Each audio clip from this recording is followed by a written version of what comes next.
कभी कभी एक जवान और खूबसूरत लड़की, उम्र लगभग 18 से 20 साल, खंबे जैसी लड़की, पतली लड़की, पुष्ट अंगों वाली लड़की,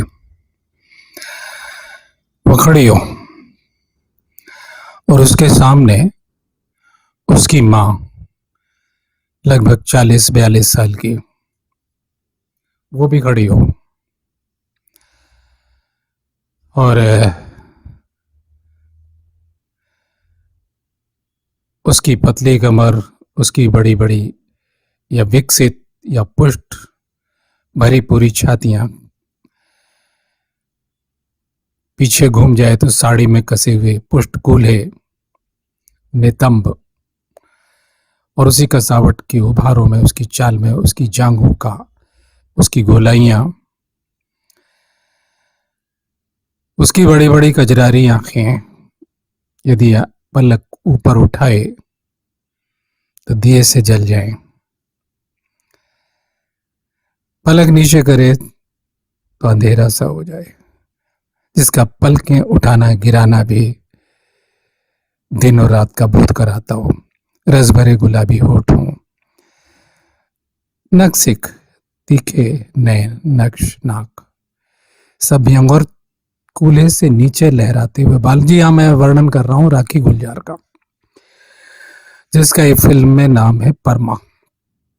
परमा का रोल निभाया है। और परमा की मैं इस फिल्म की आपको कहानी नहीं सुना रहा हूं बिल्कुल, क्योंकि तमाम ऐसी फिल्में जैसे दाग है राजेश खन्ना की, या श्रीदेवी की जुदाई है, ऐसी फिल्में जो पैसे से मिलती हैं, लड़के लड़कियां रोजगार के रूप में आपको उनकी कहानियां सुनाते, तो मैं कहानी नहीं, मैं उन लोगों के लिए बोल रहा हूं जो गहरी फिल्मों की तलाश में है, विषय प्रधान फिल्मों की तलाश में होते हैं। वो टिप्पणियां भी करते हैं, बहुत कुछ कहना चाहते हैं, पर कह नहीं पाते, और कितना लिखेंगे। कुछ लोग लंबा व्याख्यान, लंबा विश्लेषण लिख देते हैं, अपने आप को तसल्ली करते हैं। तो मेरे श्रोताओं, मैं एक मंथन हूं, मैं एक विचार हूं, गहरा विचार हूं कि फिल्म में क्या दिखाया गया है और क्या होना चाहिए। फिल्म को नेशनल अवार्ड मिल गया है, क्यों मिल गया है? मेरी विचारधारा से मैं संतुष्ट नहीं हूं, क्योंकि बाकी की जिंदगी में वो इतनी बड़ी बात, छोटा मुंह बड़ी बात, मेरा क्या मतलब। निर्णायक मंडल वो है नेशनल, राष्ट्रीय पुरस्कार। राष्ट्रीय पुरस्कार मिलना चाहिए, जरूर मिलना चाहिए, लेकिन कहानी को और ज्यादा खोला जाना चाहिए था। अब आप देखिए, मैं प्रस्तुत कर रहा हूं, आप खुद विचार कीजिएगा। परमा कौन है वो बात मैं बताता हूं। पहले ये देखिए कि अक्सर जवान लड़के, मैंने एक तस्वीर खींची, एक जवान लड़की और उसकी माँ, तो कलाकार टाइप जो है, लेखक, कवि, चित्रकार, मूर्तिकार, इस टाइप के जो लड़के होते हैं, या अब क्योंकि कहानी में वो दर्शाया गया तो मैं उस स्तर की बात करूंगा। तो वो जवान लड़का, ऐसे कई और फिल्मों में भी, जैसे साज फिल्म है, साज, जिसमें हीरो जाकिर हुसैन है और शबाना आजमी है, उसमें भी क्या है, जवान लड़का भरपूर यौवना अपनी हम उम्र को छोड़ करके, यानी बेटी को छोड़ करके माँ पर फिदा हो जाता है, माँ से प्यार करता है और उसकी जान चली जाती है आखिर में एक्सीडेंट से। तो बड़ा भारी मंथन है उस पर भी। तो ये मैं इस टाइप की बात कर रहा हूँ, क्यों, ये कलाकार की दृष्टि से। मैं उन लड़कों की बात नहीं कर रहा हूँ, पिछले कुछ वर्षों से ज्यादा ही चल गया है कि लोग बेटी पर नजर रखते हैं और यौवन से भरपूर उसकी माँ है, जैसे कि इस फिल्म में दिखाई गई है, तो माँ पे लाइन मारते हैं, माँ को प्रभावित करते हैं, पटाते हैं, और फिर बेटी भी, बस यही छोड़ देता हूँ। और इतने, क्योंकि क्राइम न्यूज जो आपराधिक फिल्में हैं वो ऐसी होती हैं, और आप देखेंगे ऐसी कि कितने ज्यादा केस, जितने ये क्राइम न्यूज आप पढ़ते हैं, आपराधिक समाचार, और छोटे छोटे इलाकों के थानों के, तो उनमें ये सब समाचार मिल जाते हैं। तो मैं उनकी बात नहीं कर रहा, मैं कलात्मक दृष्टि वाले लड़के की बात कर रहा हूँ। अब आते हैं परमा के व्यक्तित्व के बारे में। परमा कौन है? परमा एक गरीब घर की लड़की होती है, थोड़ा सा हवाला क्योंकि देना पड़ेगा तो सूत्र बनेगा। उसमें बीच बीच में जो हिस्से हैं उनका मंथन हम करेंगे, उसका विश्लेषण हम करेंगे, मैं अपनी दृष्टि से और आप अपनी दृष्टि से। तो परमा बीए पार्ट 1 में पढ़ रही होती है, उसका ग्रेजुएशन पूरा नहीं होता है और उसकी शादी धनवान घर में कर दी जाती है परिस्थितियों वश। घर में उसकी अकेले माँ है, एक भाई है जो कहीं कंपनी में नौकरी करता है और भाभी भी नौकरी करती है। घर की परिस्थितियां ऐसी है कि उसकी शादी धनवान घर में हो जाती है। उसकी जिंदगी में क्या है? तो परमा की जिंदगी में क्या था और क्या है? परमा की जिंदगी में शौक था। उसके घर में कोई सितार वादक आया करते थे, जो सितार बजाते थे वो सितार सीखती थी। उसे सितार का शौक था। उसे कविताओं का शौक था। लेकिन वो सब व्यक्तित्व खो जाता है, खत्म हो जाता है। एक भरा पूरा संयुक्त परिवार है जैसे कि पहले होते थे। उसमें सास है, जेठानी है, जेठ है, मैंने भरा पूरा परिवार। आप जानते हैं कैसा होता है, सारे रिश्ते होते हैं। वहां नंद भी होगी, वहां अड़ोस पड़ोस भी होगा, आने जाने वालों का तांता घर में लगा रहेगा, रिश्ते नातों का, इष्ट मित्रों का, दोस्तों का। लंबा चौड़ा घर है, नौकर चाकर भी है उस घर में, और वो घर की जिम्मेदार बहू रानी है। उसका व्यक्तित्व किसमें खो जाता है?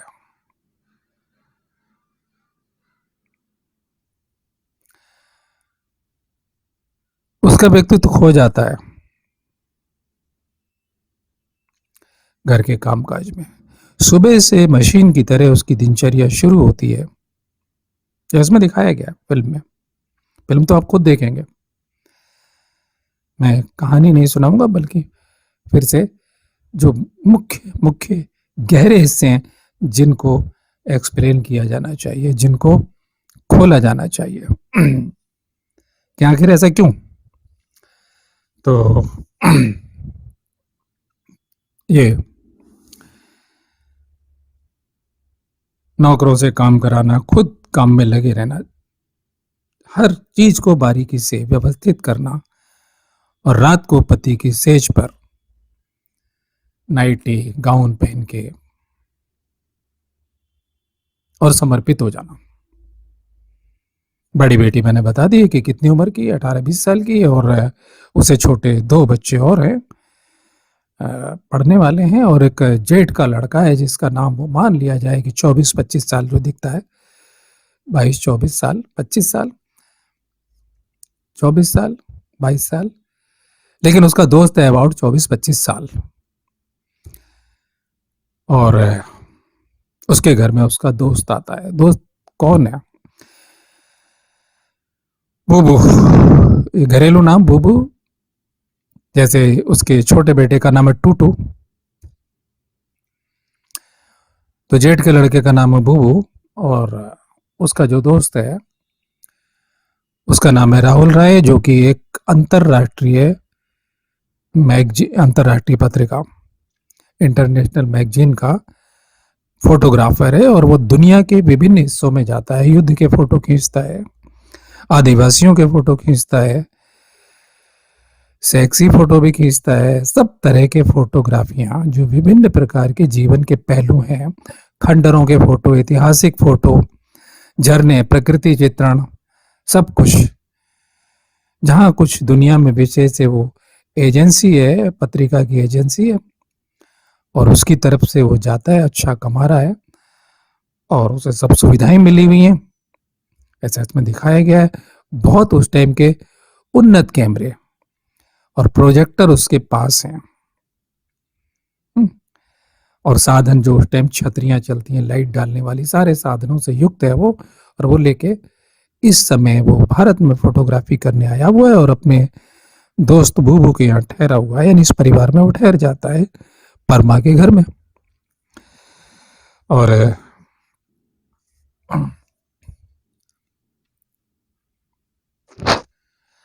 वो कहता है, उसकी नजर पड़ती है परमा पे, राखी गुलजार की खूबसूरती पे।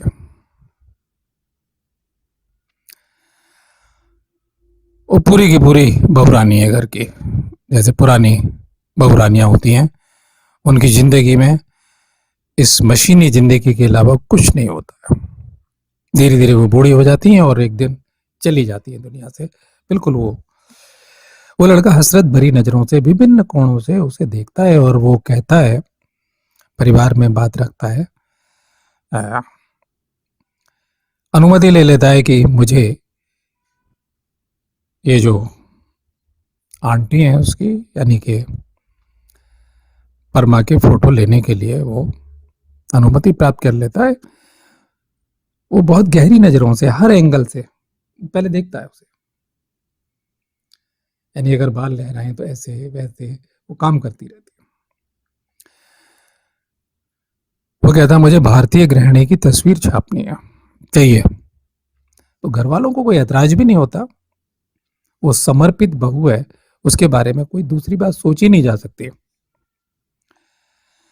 और वैसे भी बेटे की उम्र का लड़का है वो, तो कुछ भी नहीं। एक सामान्य बात, फोटो खींचने की अनुमति मिल जाती है और वो उस समय में उसके पास सारे संसाधन है, ये मैं बता चुका हूं आपको। तो फोटो खींचता है, उसके आलते का ध्यान, मतलब फोटो खिंचवाने के लिए आलता, यानी जो एड़ियों पे जो महावर लगाई जाती है, एक एक नख सिख नाखून से लेके सर तक विभिन्न एंगलों से वो फोटो खींचता है उसके।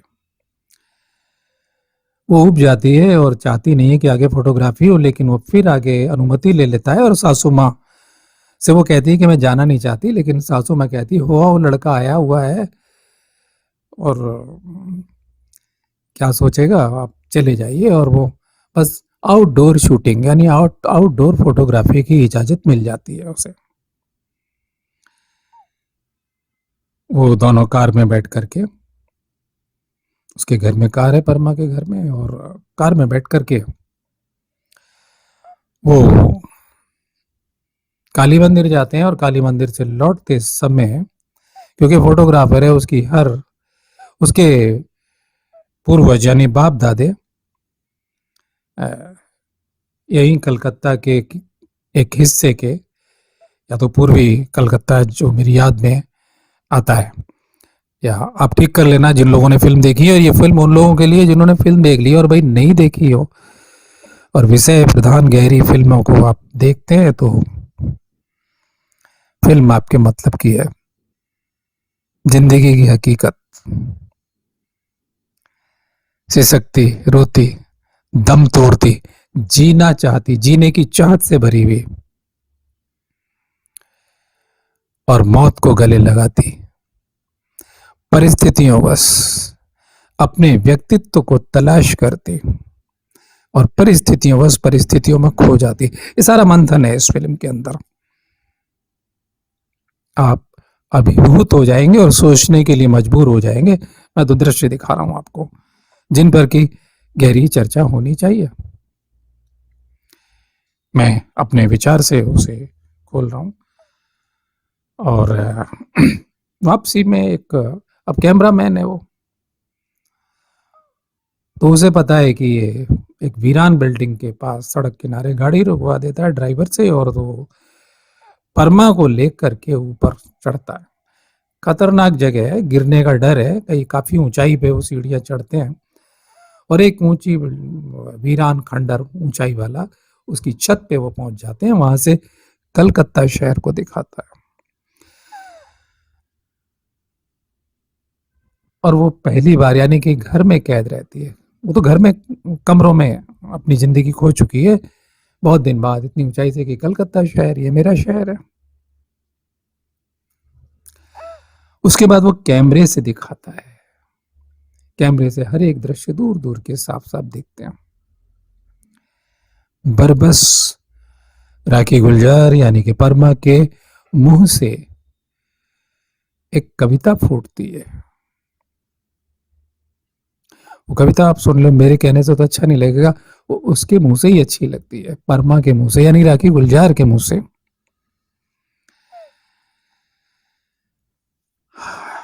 हीरो यानी मुकुल शर्मा यानी कि बूबू का दोस्त उससे पूछता है, वो बहुत गहराई से भेदक नजरों से, चाहत भरी नजरों से उसे शुरू से ही देख रहा है। वो घर में जवान लड़की भी है, जैसे मैं कह चुका हूं, वो भी सुंदर है, खूबसूरत है, जवान है, लेकिन नहीं, नजर नहीं जाती उसकी उस पर। और धर्म के नाते तो उसकी बहन है, वो दोस्त की बहन, हमारी बहन उसकी बहन है। और रिश्तों में दोस्त की ताई है तो नहीं, दोस्त की चाची है तो उसकी चाची हुई। लेकिन अब यहां लगता है लेकिन, खैर, तो फिर वो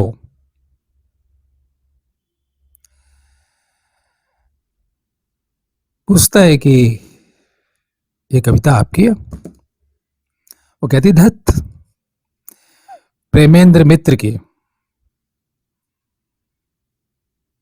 या प्रेमेंद्र प्रेम की, ये शब्द आप ठीक कर लेना देख के, क्योंकि मेरी स्मृति में जो है फिल्म देखने के बाद वो मैं कह रहा हूं। तो वो आश्चर्य से, हसरत से उसको टटोलता है, उसके मन को टटोलता है, भेदक दृष्टि से उसे देखता है, पूछता है कविता अच्छी लगती है आपको?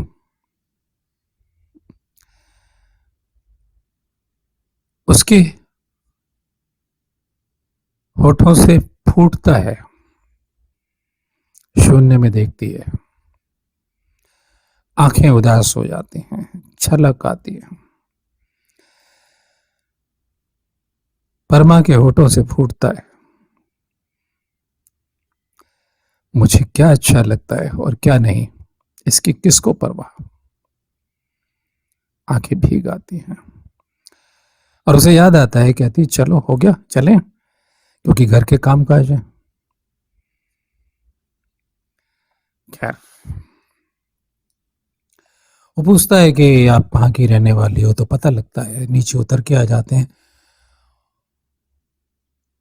उत्तरी कलकत्ता में उसके, वो बताती है कि मेरे परिवार के लोग उत्तरी कलकत्ता में, उसमें घर में कौन है उसकी, यानी कि वो अपने घर ले जाती है, जो एक बहुत पुरानी बिल्डिंग है, कई मंजिला, ग्राउंड से लेके ऊपर तक, जो खंडर के रूप में है, जिसमें दीवारों से पेड़ पौधे निकल रहे हैं, और नीचे भी ग्राउंड फ्लोर पे भी वही सब है, पेड़ पौधे, झाड़ झंकाड़, लंबी चौड़ी बिल्डिंग, जो बढ़ते बढ़ते थोड़ा सा हिस्सा उनके पास रह गया है। एक माँ है विधवा, और जिसके पास में चाय के साथ उस फोटोग्राफर राहुल राय को नाश्ता कराने की भी पैसे नहीं है। वो बारीकी से उस सबको देखता है, क्योंकि उसका शौक तो फोटोग्राफी है और ऐसी चीजें उसे पसंद है। उसमें वो ढूंढता है कि ये कैसी चीजें पत्रिका में छप जाएंगी, क्योंकि वो न्यूयॉर्क वाला राहुल राय कहलाता है और प्रसिद्ध है, क्योंकि इतनी सारी दुनिया भर में फोटोग्राफी करता है। लेकिन उसके भी मूल पूर्वज इस कलकत्ता के ही हैं, इसलिए उसे कुछ हिस्सों का पता है। खैर, वो कहती है कि लड़का कहीं गिर ना जाए, उसकी माँ कहती है लड़का कहीं गिर ना जाए, जाओ इसे मकान दिखा दो। ऊपर जाते हैं, बात करती है बड़ी प्यारी सी, एक यहाँ महत्वपूर्ण पॉइंट है क्या, वो कहती है बचपन में एक पत्ते हुआ करते थे, पत्थर के से रंग के, उसे नाम भूल जाता है, कैलेंडुला बोलती, बोले कहते कैलेंडुला तो गेंदे के फूल होते हैं, उनकी खुशबू होती है बहुत अच्छी, बहुत दिमाग पे जोर डालती है, कहती है कि ये बरसात में वो पत्ते उगाते थे, वो झाड़ियाँ उगाती थी, वो पत्ते, लेकिन अब वो नहीं है, उसकी कल्पना में दिखाया जाता है कि वो पत्ते वहाँ पे होते थे। तो कहते हैं नाम याद आ जाता तो राहुल राय पूछता है आप अब भी बचपन के उन पत्तों को ढूंढ रहे हैं? कहती है हाँ, तो कुछ खास तो नहीं। खैर, यानी कि वो अकेलापन मिलते ही, हमारा यहाँ मंथन क्या है, अकेलापन मिलते ही उस बचपने में वो जो उसके अंदर छुपा हुआ है उसमें पहुंच जाती है। ऊपर का कमरा खोलते हैं और वहां एक दर्दनाक घटना भी है। उसकी एक बुआ होती है जो किसी से प्यार कर रही होती है और प्यार में वो पागल हो जाती है। यहाँ कौन रहता है, यहाँ एक दृश्य है कि वहां पे है, और उसे बंद करके रखते हैं, मतलब वो मर चुकी है या जा चुकी है, जो कुछ भी उसका हुआ, एक दर्दनाक सी। खैर, एक बंद कमरे को ऊपर की मंजिलों में वो जाते ना, यूं करके सीढ़ियां चढ़ते हुए, गोल चक्करदार सीढ़ियां चढ़ते हुए, जैसे कि पुरानी फिल्मों में भी देखी होंगी। आज भी जो पुराने खंडरनुमा मकान है उनमें ऐसी चक्करनुमा सीढ़ियां हैं, छोटी ईंट वाले बहुत से मकान हैं। तो एक बंद कमरे को वो खोलती है, उसमें से रोशनी आती है कहीं से झांकते हुए, उस कमरे को दिखाती है वो।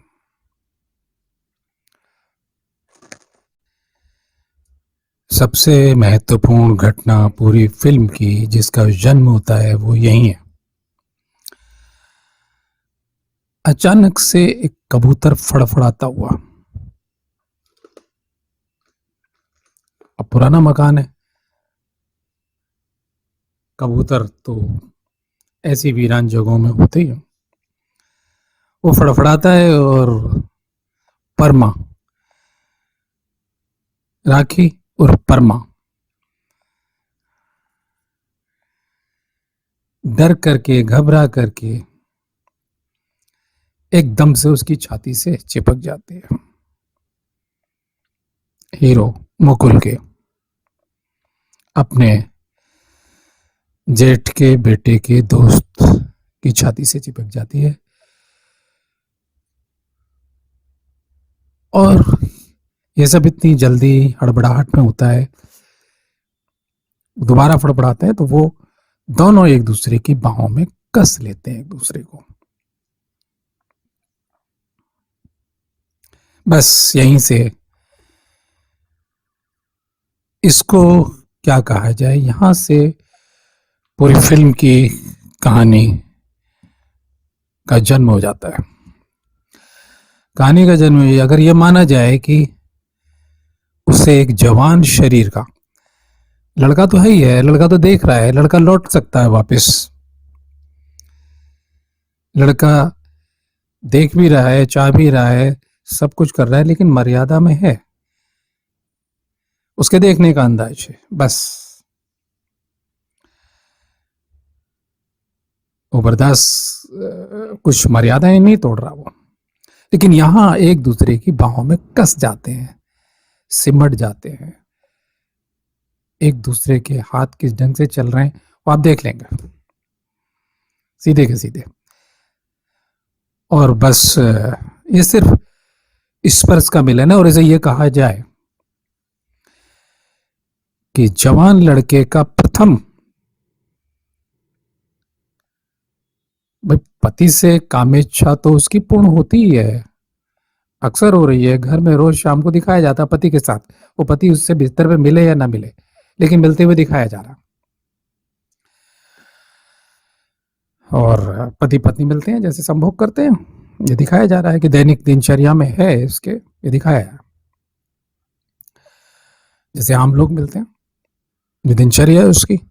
लेकिन जवान लड़के का प्रथम आलिंगन, स्पर्श, उत्तेजक या कहूं कामोत्तेजक स्पर्श राखी को प्राप्त हो जाता है। इसकी स्मृतियों में बस जाता है। और घर आकर के वो बच्चे पे थोड़ा गुस्सा उतारती, पढ़ाते समय एक नॉर्मल व्यवहार में परिवर्तन। और दूसरे सीन में है कि बाकी सारे सीन तो सामान्य है कि उसका कैमरा लेंस, उसका बटुआ, उसकी कुछ चीज़ें, उसकी आईडी या जो कुछ भी उसकी चीज़ें हैं, कार्ड वार्ड, उसका कुछ सामान जो है वो उसके पर्स में रह गया है, परमा के पर्स में, मतलब वो वहाँ रह गया है और परमा के पास रह गया। तो वो घर पहुंचती है तो उसका फोन आता है और वो बताता है कि ये मेरा सामान है। लेकिन यहाँ एक घटना महत्वपूर्ण, उसका जो पति है, परमा का जो पति है, वो यहाँ डामाडोल हो जाती है। परमा का पति अपने दफ्तर में अपनी सेक्रेटरी से संभोग करने की फिराक में है, उसे रोकना चाहता है, बाद में उसे कुतिया बोलता है और इधर उसे वो फोन करती है, वो डामाडोल स्थिति में है और वो कहती है मुझे डर लग रहा है, तुम जल्दी घर आ जाओ। वो कहता है बिजनेस के कार्य से मुझे 2-3 दिन लग जाएंगे, ये तो नहीं है कि आपने अभी कह दिया और मैं अभी आ गया, ऐसा नहीं हो सकता। यहाँ भी एक फिल्म की कहानी में यहाँ भी एक महत्वपूर्ण बात है कि हम जहाँ से विचार कर सकते हैं कि काश उसका पति, अगर अब हम शास्त्रोक्त दृष्टि से, पतिव्रत धर्म की दृष्टि से, अगर एक यहाँ मंथन करने लायक बात क्या है कि ठीक है डर करके और छाती से लग गई, वो छाती से लग जाना, लेकिन हाथों से आलिंगन करना, कसमसाहट करना, इसका मतलब आप इतनी बेहोश तो नहीं है। कहीं ना कहीं वो जो इतने दिन का साथ है उसका, जो उकसाया जा रहा है, जो कहा जाए तो वो लड़का उसके हौसलों को बढ़ा रहा है, उभार रहा है। इसको कहा जाए हौसले बढ़ाना या छुपी हुई चीजों को उभारना, और वो उभर रही है। उसकी व्यक्तिगत जिंदगी तुझे, मतलब अगर दूसरे दृष्टिकोण से सोचा जाए तो तुम्हें फोटो खींचने, उसकी व्यक्तिगत जिंदगी से क्या लेना देना। घर जाना, देखना, ठीक है फोटो खींच लिया, लेकिन दोनों एक दूसरे को कस रहे हैं, बार बार कस रहे हैं, या एक दूसरे की पीठ पर जो हाथ मसल रहे हैं, या जो हाथ चल रहे हैं जिस ढंग से, वो सब हो रहा है। तो ये स्पर्श उसे अकेले में बेचैन करता है। और अगर धर्म की दृष्टि से देखें तो मन ही तो है। जब हम किसी के प्रति निष्ठावान होते हैं, एक स्त्री अपने पति के प्रति निष्ठावान होती है, तो फिर यहां पतिव्रत धर्म तो नहीं रह जाता, हो गया।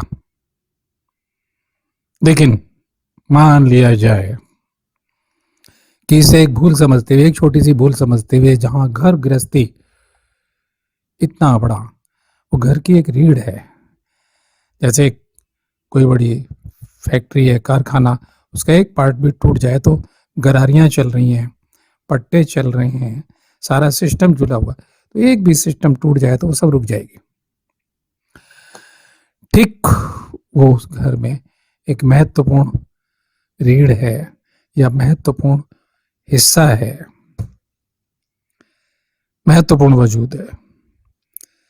हम मान लेते हैं थोड़ी देर के लिए उसे भुलाया जा सकता है, वो वहां उसका मंथन चल रहा है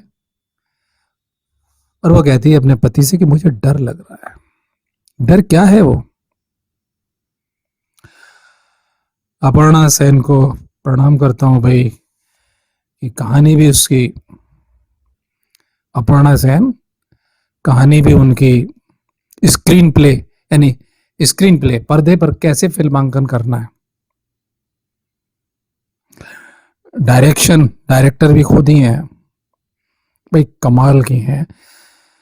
और इसमें खुद उन्होंने रोल किया है, अपनी सहेली का रोल किया है उन्होंने। तो अगर मान लिया जाए अपनी सहेली का रोल किया है,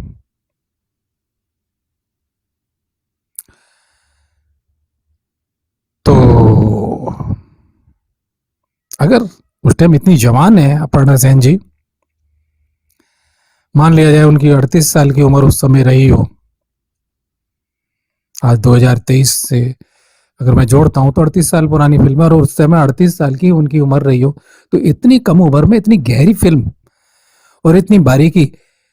एक मैं बार बार कहता हूं कि झूठ बोलने के लिए दिमाग की जरूरत होती है, कहानी बनाने की जरूरत होती है, लेकिन सच बोलने के लिए तो किसी कहानी की जरूरत नहीं होती ना। सच तो जो जैसे हुआ है, क्या पता ये खुद पर बीती हुई कहानी हो, क्योंकि अपर्णा सेन जी की ये वर्तमान में तीसरी शादी है।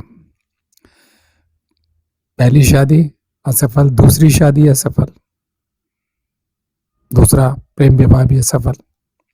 पहली शादी हो सकता है ऐसी हुई हो, और या उन्होंने कहीं देखा है फिर से। तो उतनी कम उम्र में और इतना भाई कमाल है।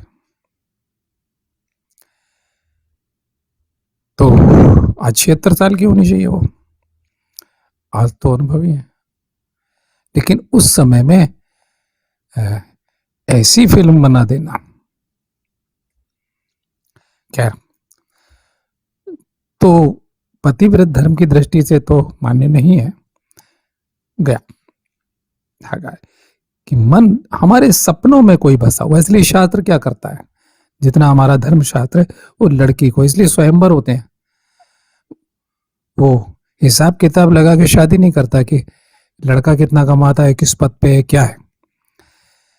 शादी नौकरी से की जाती है, शादी प्रॉपर्टी से की जाती है, शादी पैसे से की जाती है। लड़कियों को स्वयंवर में मौका मिलता है, और जो अन्य जातियां हैं उनमें भी शास्त्रों में छोटे छोटे जो तबके हैं कि लड़की पसंद से शादी करे, इसलिए शादी में वचनों की कीमत रखी गई है। लड़की से पूछा जाता है कि आपको ये लड़का पसंद है, लड़की वर्ण करे, पसंद करे। खैर, और इधर उस दौर में तो शादियां ऐसे होती थी, लड़की से पूछा नहीं जाता था, लड़कों से भी नहीं पूछा जाता था, कई बार बड़े लोग शादियां कर देते थे। हमने देख लिया, बस हो गया, घर खानदान देख लिया, प्रॉपर्टी देख ली, नौकरी देख ली, हो गई शादी। तो भाई श्रोताओ, 33 मिनट हो गए हैं। मुझे नहीं मालूम आपको ये अभी चैनल पे नया नया हूँ, इस चैनल पे मेरे दूसरे चैनल हैं, वो एक आध्यात्मिक चैनल है, तंत्र योग के चैनल है, एक पर असली महाभारत पढ़ रहा हूँ। तो ये आपको पसंद आ रही है तो मान लो कि मैं आगे बढ़ाता हूँ, और अगर आप मुझे झेल रहे हैं तो आप थोड़ा सा देख के छोड़ दोगे, मुझे आगे बढ़ाओगे। तो अचानक से मैं बंद कर दूं, समझना मैं दूसरा भाग इसका जरूर दूंगा, 2 भागों में पूर्ण करूंगा, क्योंकि बहुत से लोग इतनी लंबी कहानी को बर्दाश्त नहीं करते हैं। तो लेकिन जो लोग मंथन वाले लोग हैं, जो लोग गहराई को ढूंढने वाले, गहराई से मोती निकालना चाहते हैं, वो लोग मैं अचानक से बंद कर दूं तो समझ लीजिएगा इसका दूसरा भाग, उसका इंतजार कीजिएगा। दूसरे भाग में रिकॉर्ड कर दूंगा साथ के साथ, दूसरा भाग बना के डाल दूंगा, तो उस दूसरे भाग को देखिएगा जहां मैं रोक दूं।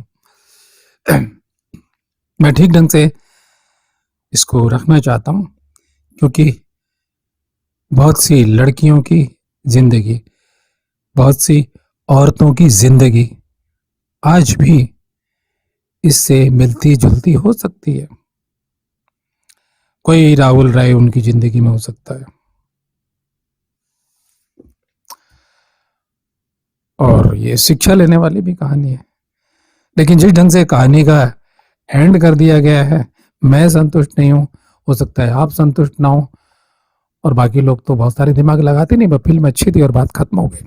तो मैं उसे, इसमें क्या क्या हो सकता था, कैसा होना चाहिए था, वो दृष्टिकोण के लिए मैं दूसरा भाग मैं इसको दूंगा। तो अभी जितना देखता हूँ, तो फिर वही हसरत से देखना, कहा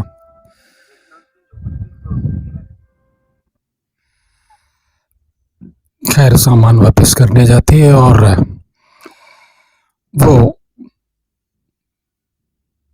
सहेली के यहाँ से अपना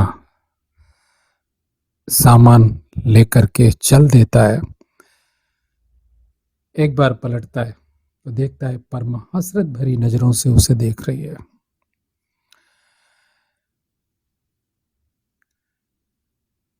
वो तो ये बोल रहा था कि उस दिन जो कुछ हो गया, यानी कि दोनों ने एक दूसरे को बाहों में कस लिया था और वो एक दूसरे के होठ चूम लिए थे, एक दूसरे की बाहों में समा गए थे, उसके लिए मैं क्षमा चाहता हूँ। ये पलट कर जाते जाते जैसे ही वो पलटता है, और वो आप फिल्म में देखेंगे, जिन लोगों ने फिल्म देख ली है वो बारीकी से दोबारा देखें उस सीन को, तो वो आंसू भरे हृदय से, भाव भरे हृदय से, क्योंकि उसी के बारे में सोचती है वो अपने घर में, उसका मन नहीं लग रहा है और यहाँ सामान देने आई है और निश्चय करके आई थी कि सामान दे के मैं चली जाऊंगी, रुक जाती है सहेली के घर में। और वहां परमा, क्योंकि पहली बार उसने नाम लिया था अपनी उस धर्म की चाची का, कंधे पे हाथ रखता है और वो यूं करके उसे बाहों में कस लेती है और फिर पूर्णतया शारीरिक संबंध हो जाते हैं। उसके जो सोए हुए अरमान हैं परमा के, जो दबे रह गए थे, जो इसे देख करके इसे लगता है कि ये वो हीरो है, ये मेरा वो राजकुमार है जिसकी उसे तलाश थी, ये अभिव्यक्ति है खाली। क्योंकि वो राहुल बोलता है, वो राहुल बोलती है चिल्ला करके, वो परमा बोलता है, और एक दूसरे में खो जाते हैं, संभोग हो जाता है। और फिर ये बार बार चलता रहता है, तरह तरह के बहाने करके वो सहेलियों के घर जाती है, सहेली के घर जाती है, और दोनों के शारीरिक संबंध यानी संभोग होता रहता है, चलता रहता है। ख्वाब देखते हैं और ऐसी बातें होती हैं कि मैं तुम्हें विदेश ले जाऊंगा, मैं तुम्हें विदेश ले जाऊंगा, हम लोग विदेश जाएंगे, इस तरह के ख्वाब। खैर, अब कहानी का एक नया मोड़, उसे जाना पड़ता है विदेश, और वो वादा करता है कि मैं जल्दी ही लौट के आऊंगा, जैसे हमेशा किया जाता है। और सहेली के पते पर, सहेली के पते पर चिट्ठियां आती हैं और उसे लगता है कि मेरे बारे में तो कोई ख्वाब में भी नहीं सोच सकता, कोई चिट्ठी पत्री कोई किसी की पढ़ता नहीं है, ये नियम है। लेकिन ये नियम कब टूट जाएगा, क्योंकि उस टाइम तो पत्र ही मेन साधन हुआ करता था। 38 साल पहले की ये कहानी है। तो एक दिन बीच की सारी कहानियों को न कहते हुए, एक दिन उसका सारा कारोबार, अपर्णा सेन जो उसकी मुख्य सहेली दिखाई गई है इसमें, जो नौकरी करती है कहीं पे और इसकी सपोर्ट भी करती है, खुले विचारों की है, प्रेम विवाह के पक्ष में है, इस तरह की स्वतंत्र लड़की है वो। खैर, ये अचानक से उसका जाना हो जाता है और वहां से पत्र ये लेती रहती है, चिट्ठी पढ़ती रहती है सहेली से, और पत्र में लिख देती है कि अब सीधे घर के पते से भेज दिया करो। एक दिन वो एक पत्रिका भेजता है। मेरे श्रोता को याद होगा उस टाइम कुछ स्टार डस्ट, डेबोनियर, इस टाइप की पत्रिकाएं होती थी जो खुली तस्वीरें हैं, नंगी छातियां, पूरी पूरी नंगी तस्वीरें। मुझे ठीक नहीं मालूम, एक पत्रिका मैंने भी, ये अभी 18 साल पहले, ज़्यादा नहीं, अभी तक ये जो जब से इंटरनेट आया है ना, चलन में ज़्यादा आ गया, तो अभी तक तो पत्रिकाएं चल रही थी। अगर मैं ये ठीक से याद करूं तो 2005-6 तक भी पत्रिकाएं हैं जिसमें नंगी तस्वीर होती थी। तो खैर, अर्धनग्न तस्वीरें और नग्न तस्वीरें, इस तरह की पत्रिका, एक इलाहाबाद से निकलती थी पत्रिका। ये अभी तक चली है, सन 23 साल पहले तक, 17-18 साल पहले तक। धीरे धीरे बंद हो गई हैं, पूर्ण रूप से देखा जाए तो भी 15 साल से बंद हो गई है, अब तक चलती रही हैं। तो उसमें एक तस्वीर, मुझे उम्मीद है बाद में बाहर में पोस्टर उसका लगा दूंगा, वो देख लेना आप, हो सकता है उसे बदल दूं।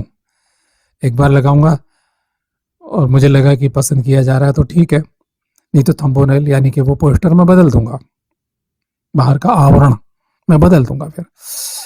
तो शुरू में तो वही दूंगा मैं, और आप देख लेना कि वो अर्धनग्न इस एंगल से कि वो तस्वीर, वो जो पत्रिका है अंग्रेजी, वो उसके पति उसे खोल के देख लेता है, डाकिया दे के जाता है, और वो लिफाफे को खोलता है, पन्ने पलटता है यूं खड़े खड़े, और जैसे ही उस पर नजर पड़ती है, राहुल राय ने अपने प्यार के उल्लेख के साथ में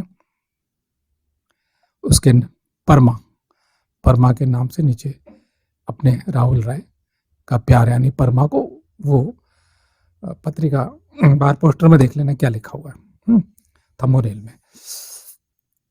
तो वो पति देख लेता है और पति क्रोध से तमतमा जाता है, और होना भी चाहिए ऐसा कि क्या, उसके बारे में तो सोचा ही नहीं जा सकता। वो उससे पता लगता है कि पूरी नंगी है वो, और इतना सीन, इतना तिरछा, यानी कि इसका पूरा नंगा बदन या इससे सेक्स संभोग हो चुका है, क्योंकि इसने कपड़े खोल दिए हैं उसके आगे, समर्पित हो चुकी है। पत्रिका बता रही है कि वो सीन इतना तक आ रहा है, वो आप देख लेंगे।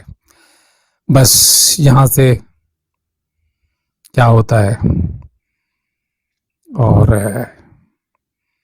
फिल्म की कहानी में सब उसका बायकाट कर देते हैं, बहिष्कार कर देते हैं, उसकी सासू में बीमार हो जाती है, बच्चे भी नफरत करने लगते हैं, वो बेटी भी नफरत करने लगती है, सबके सब चारों तरफ से उसे नफरत मिलना शुरू हो जाती है।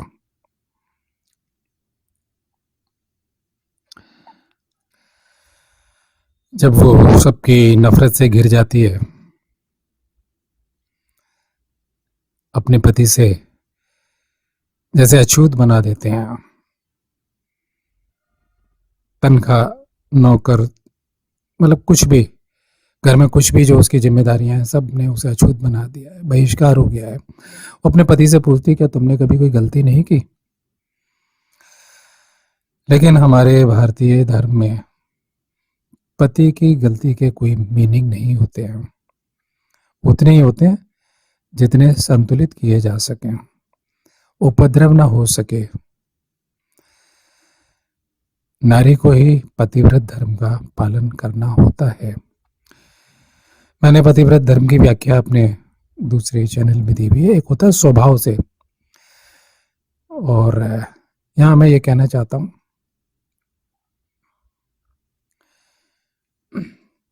जब पतिव्रत धर्म का पालन करना पड़े तो फिर वो पतिव्रत धर्म नहीं रह जाता। अगर मान लिया जाए पति की जगह उसका प्रेमी हो, तो उसका अंग अंग उसके लिए होगा ना। तो ऐसे ही वह प्रेमी जो पति के रूप में प्राप्त हुआ है, स्वभाव से ही पतिव्रत धर्म का पालन हो, स्वभाव से ही मन वचन कर्म से वो पति के समर्पित हो, उसके ख्यालों में कोई दूसरा पुरुष आए ना, उसे लगे कि यही मेरा सर्वश्रेष्ठ हीरो है, सोते जागते, तो असली पतिव्रत धर्म पालन नहीं करना पड़ेगा, पालन हो जाएगा। उसे पता भी नहीं होगा कि मैं पालन कर रही हूं, पालन हो जाएगा। खैर, तो ये मेरी व्याख्या है जो मैंने दूसरे चैनल्स पे दी हुई हैं। तो उसके पति उसे खर्चे के लिए पैसे देता है,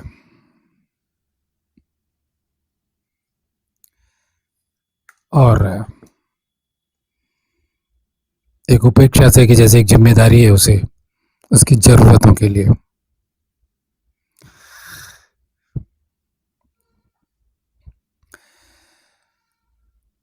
क्योंकि चारों तरफ से उसका परिवार उसका बहिष्कार कर रहा है, बच्चे से लेके बूढ़े तक सब। रिश्तेदारियों में बात फैल जाती है,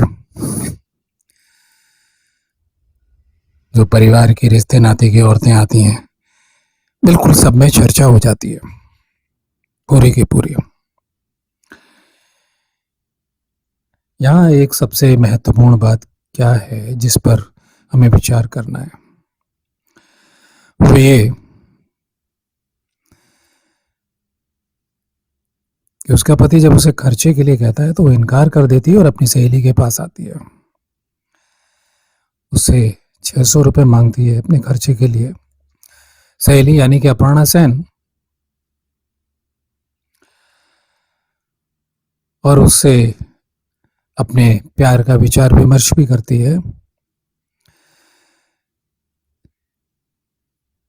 सहेली सब चीज की समर्थक है, लेकिन हाँ, बदले में वो कंगन रखती है उसके पास अपने। पहले वो इनकार करती है और फिर रख लेती है, आंखों से इनकार करती है फिर रख लेती है, क्योंकि वो पैसे ऐसे ही देना चाहती है, उसमें अभिव्यक्ति ऐसी है। तो वो उससे कहती है कि मेरी नौकरी लगवा दे। मेरे प्रिय श्रोताओं, जिंदगी की निराशा के एक आखिरी दृश्य और है जो सबसे महत्वपूर्ण है कि वो अपनी सहेली अपर्णा सेन के पास जाती है, जो भी नाम इस फिल्म में रखा गया है उसका, और उससे कहती है, मैं उसे एक चिट्ठी लिखती हूँ और यहाँ के हालात बताती हूँ, यानी कि मैं बहिष्कृत हो चुकी हूँ और उसकी कामना है कि सब कुछ छोड़ छाड़ के मैं न्यूयॉर्क चली जाऊं अपने प्रेमी राहुल के पास। सहेली से पूछती है, पहले वो नौकरी की बात करती है कि मेरी नौकरी लगवा दे। वो कहती है तुमने ट्रेनिंग नहीं की है, तुम्हारा ग्रेजुएशन तो पूरा नहीं हुआ है, और तो इतने पैसे में तुम्हारा गुजारा कैसे होगा। अब दो बातें हैं, यहाँ से भी निराशा है कि उसकी नौकरी नहीं लग सकती, लेकिन फिर भी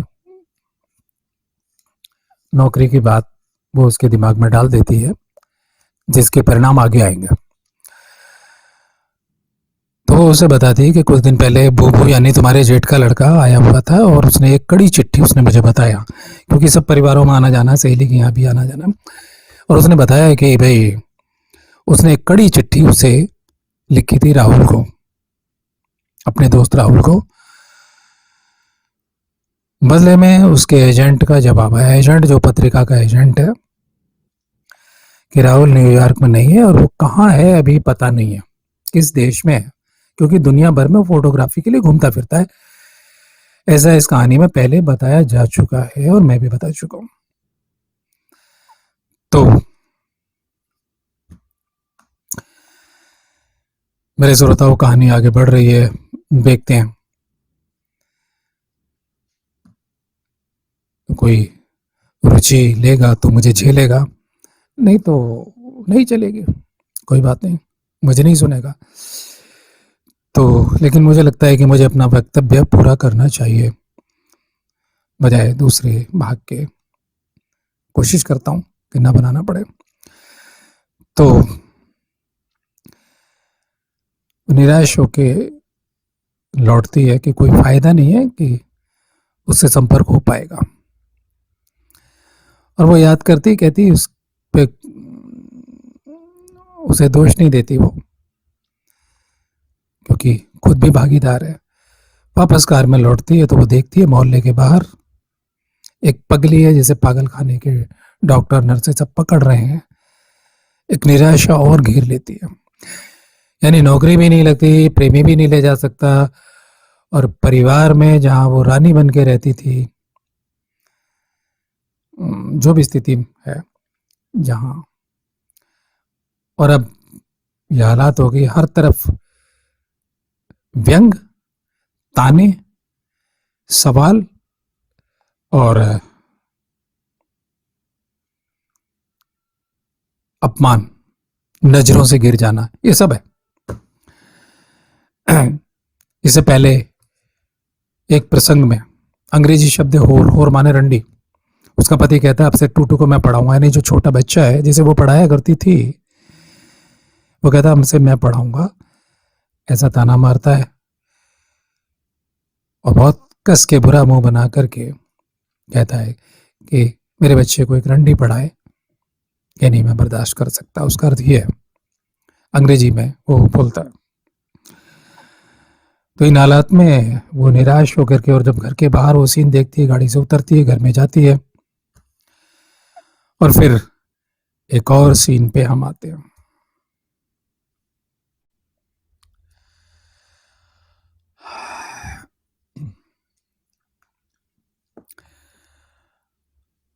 निराश होकर के वो बाथरूम में जाती है, बात खड़ी है, वो दिखाया जाता है सीन की वो खड़ी हुई है और ब्लेड हाथ में है और वो हाथ की नस काट लेती है, निराश होकर के चारों तरफ से। उसके पास और कोई रास्ता नहीं बचता, और इसके बाद हॉस्पिटल काम वाली आती है, वो देखती है कि धार से खून बह रहा है, और आखिरी सीन में वो हॉस्पिटल पहुंच जाते हैं।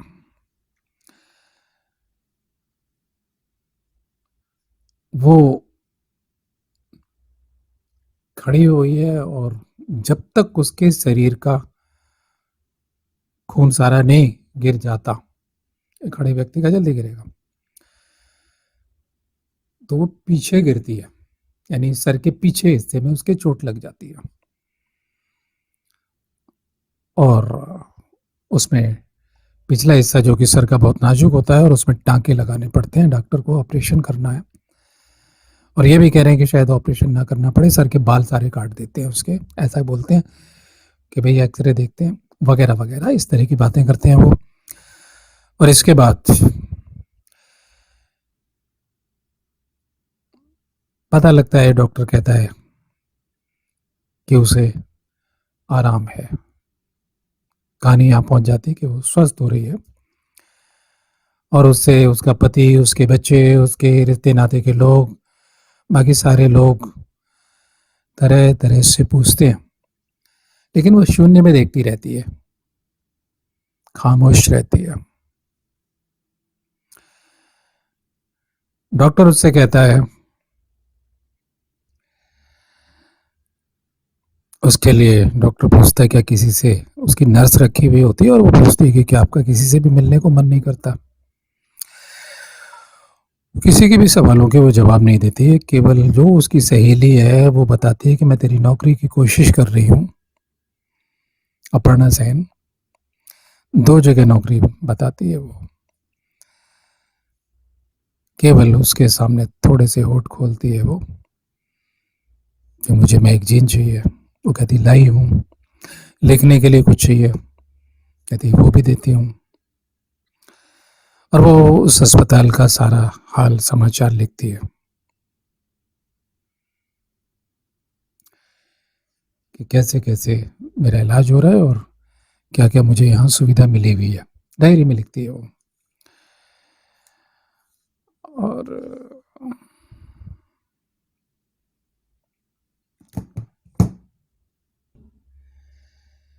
6 मिनट बचे, इस कहानी को एकदम से अगर निचोड़ निकाल करके ख़त्म कर दिया जाए तो बेहतर रहेगा।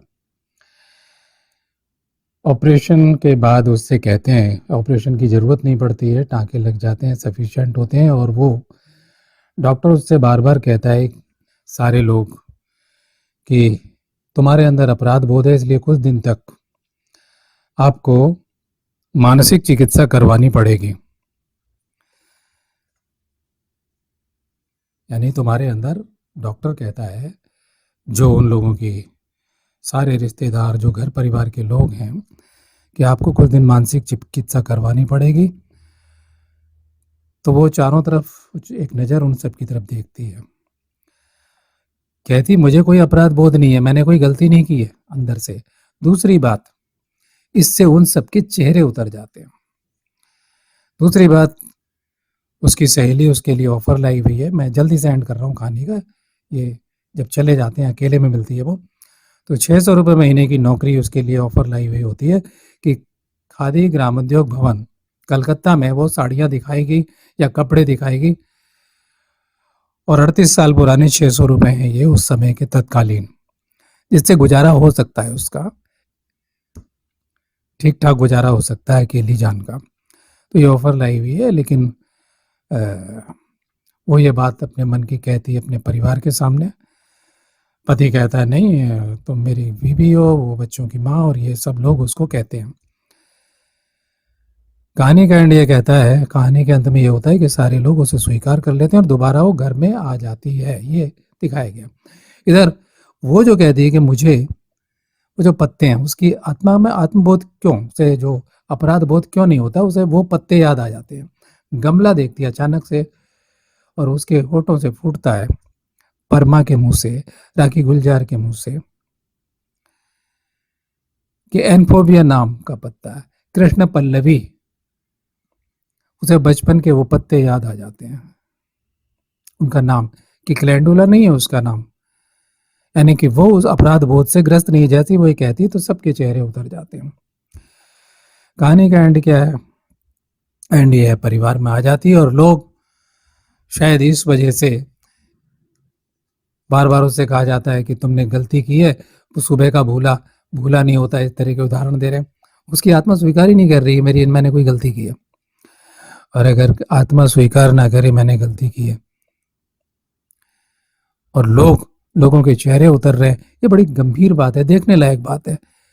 शायद मेरे श्रोताओं, आपने इस तथ्यों पर इतनी बारीकी से गौर न किया हो, और ऐसी कोई टिप्पणी भी नहीं मिलेगी, इतनी बारीकी से विश्लेषण भी शायद किसी और ने किया हो, धर्म की दृष्टि से, अध्यात्म की दृष्टि से, मनोविज्ञान की दृष्टि से, कि वो दिखाना चाहती है। लेकिन उनकी, अपर्णा सेन की भी मजबूरी यही है कि परिवार में तत्कालीन परिस्थितियां समाज को क्या दिखाएंगे, ये कि सबने उसे स्वीकार कर लिया, बच्चों ने, पति कह रहा है कि ठीक है, कि वो इसका चेहरा उतर जाता है जब वो कहती है कि नहीं मैंने गलती नहीं की है। तो क्या वो स्वीकार कर लेगा? चलिए, हमने माना कि स्वीकार कर लिया, और नेशनल अवार्ड मिल जाता है इस बात पर इसे, जैसे कि मौसम फिल्म में और दूसरे रूप में मिल जाता है अवार्ड। तो इस कहानी का अंत ये हो जाता है। लेकिन श्रोताओं, ये मेरा अध्यात्म की दृष्टि से, निजी दृष्टि से ये विचार है। यदि मैं कहानी लिख रहा होता तो मैं आपको ये बताना चाहता हूं, नंबर 1, अब वो पतिव्रता नहीं रह गई, पतिव्रत धर्म गया उसका, और वो भूल माने, आत्मा कह रही मैंने कोई भूल नहीं की, उसकी अंगड़ाइयां जवान हो गई, उसके अंतर में जो छुपा था वो हीरो उसे मिल गया। उसके हीरो ने एक गलती की। अब कहानी के एंड पे आ रहा हूं, 1 मिनट रह गया है, यानी कि 1 घंटे से ऊपर जाएगा ये वीडियो, तो चलिए बात पूरी करता हूं 1-2 मिनट और सही, कि उसका हीरो का जवाब आ जाता है, कि उसका पता चल जाता है, उसकी सहेली आती है और पत्रिका लाती है, उसका पता लाती है कि तेरे हीरो का पता चल गया है और वो फलानी जगह है और वो वापस लौट सकता है, ऐसी स्थिति, ठीक है, लौट जाएगा या ये है। वो अपने परिवार के प्रभाव में आकर के घर चली जाती है, और वो जो उसका एड्रेस है उसे फेंक देती है, बिल्डिंग से नीचे फेंक देती है। ये आपने देख लिया होगा और घर जाने का फैसला कर देती है, नेशनल अवार्ड मिल गया, बात खत्म हो गई, कहानी का एंड हो गया। लेकिन कहानी का एंड नहीं होना चाहिए। कहानी का खूबसूरत एंड क्या है? क्योंकि उसकी बदनामी हो चुकी है। अब यहां से मेरी बात सुनिए गौर से। ये समाज है, किसी को माफ नहीं करता। वो तानों के बीच में, जलालत मलामत के बीच में क्या है, सब कुछ भुला दिया जाएगा? आप भी जानते होंगे कि ये वही खानदान है। तेरी नानी भाग गई थी इसलिए यहाँ रिश्ता नहीं होगा। तेरी बुआ भाग गई थी इसलिए रिश्ता नहीं होगा। तेरी मामी भाग गई थी इसलिए रिश्ता नहीं होगा। तेरी दादी ने यार कर लिया इसलिए रिश्ता नहीं होगा। ये ये वो समाज है। और वो जाके उस दुनिया में, वहां नौकर भी, नौकरानी भी, सबको पता है। क्योंकि वो जो जटिल औरतें हैं जैसे पुरानी फिल्मों में दिखाई जाती हैं, वो आज भी हैं। हजार गुना मक्कार हो चुकी हैं टीवी सीरियलों को देख देख के। बहुत ज्यादा मक्कार हो चुकी हैं। एक में चार लगा करके, खींच खींच करके, बात को बढ़ा चढ़ा करके कहने वाली, आंख नाक कान चला करके बातों को इस ढंग से कि जैसे उसने आंखों से देखा हो, वो करने वाली, उसे कभी माफ नहीं किया। कहानी का खूबसूरत एंड ये है कि उस लड़के को आना चाहिए, और उसने जो गलती की है, जो अर्धनग्न पोस्टर छाप दिया उसका इस तरह का, वो गलती को सुधार करके उससे शादी करनी चाहिए और उसे अपने साथ ले जाना चाहिए। और अगर किन्हीं कारणवश ऐसी परिस्थिति नहीं होती है, मान लिया जाए, तो उसे 600 रुपए महीने की नौकरी करनी चाहिए, अकेले रहना चाहिए अपनी सहेली के साथ। सहेली तो है ना उसकी, दो लड़कियां मिलके, सहेली अकेले रहती है और वो कहती है पुराने रेंट का मेरे पास ये फ्लैट है। तो उस जैसे फ्लैट में दो सहेलियां मिलके आधा आधा किराया दे करके, साथ खाना बना करके, आज भी तो दो लड़कियां, तीन लड़कियां, कुंवारी लड़कियां घर से पढ़ने आई हुई हैं, पढ़ रही हैं, नौकरी कर रही हैं। वो पहले भी होता था, आज भी होता है। भाई मेरे श्रोताओं, समाज अध्यात्म की दृष्टि से खूबसूरत अंत इस फिल्म का ये होना चाहिए। वो गई तो गई, टूट गई। जब अपराध बोध नहीं है, मन में अपराध बोध नहीं है कि मैंने ये किया, तो फिर दूसरा हो जाना चाहिए। और क्योंकि डाल से टूटा हुआ फूल वो फिर बिल्कुल उसी तरह एडजस्ट नहीं हो सकता।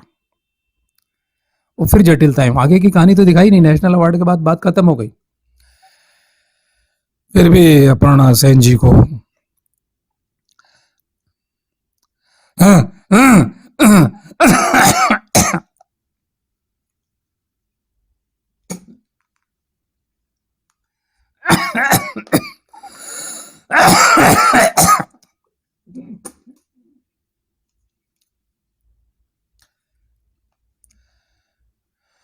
तो इस कहानी का अंत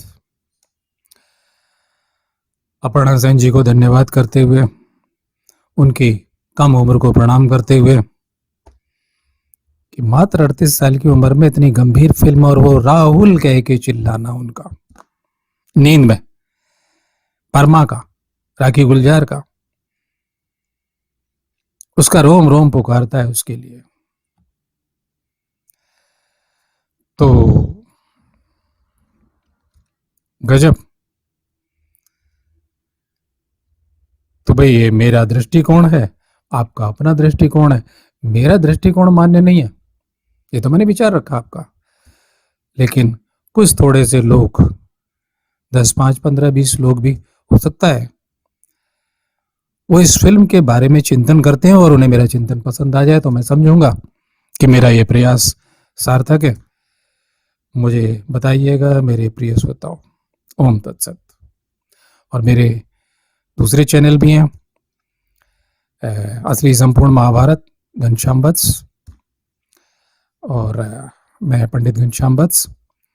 मेरे एक पे तंत्र योग की ठोस तथ्य मैं प्रस्तुत करता हूँ, असली मंत्र और योग की। जगह जगह जाकर के मैंने ऐसी हिंदुस्तान से, अपने देश से ऐसी मूर्तियां जो औरंगजेब से नहीं टूटी, अन्य मुगलों से नहीं टूटी, वहाँ की वास्तविकता क्या है, और कुंडलिनी योग की प्रमाणिक ज्योतिष विद्या की दृष्टि से भी जानकारी तो देखिएगा दूसरे चैनल। और इस फिल्म का लिंक मैं नीचे दे रहा हूं। फिर आज का मैं वर्णन लिखता हूं। अपने वर्णन को यहीं समाप्त करता हूं, पूर्ण करता हूं। ओम तत्सत। प्रिय श्रोताओं, जिंदगी की कुछ ऐसी कहानियां होती हैं जो रोती हुई हैं, तड़पती हुई हैं, सिसकती हुई हैं, अपनी पसंद, अपना प्यार पाने के लिए दम तोड़ रही होती हैं। समाज के बंधन होते हैं, कभी धर्म के बंधन होते हैं, और जो समर्थ होते हैं, पैसे वाले होते हैं, पापी होते हैं, दुष्टात्मा होते हैं, उनके पास धन है, सामर्थ्य है, संसाधन है, और इसके रहते वो प्यार भी हासिल कर लेते हैं। जो सच्चा प्रेमी है, तड़पता हुआ, सच्ची प्रेमिका अपने प्रेमी का प्यार पाना चाहती है, ऐसे कि जैसे वो सांस लेना चाहती है और सांस ना आ रही हो।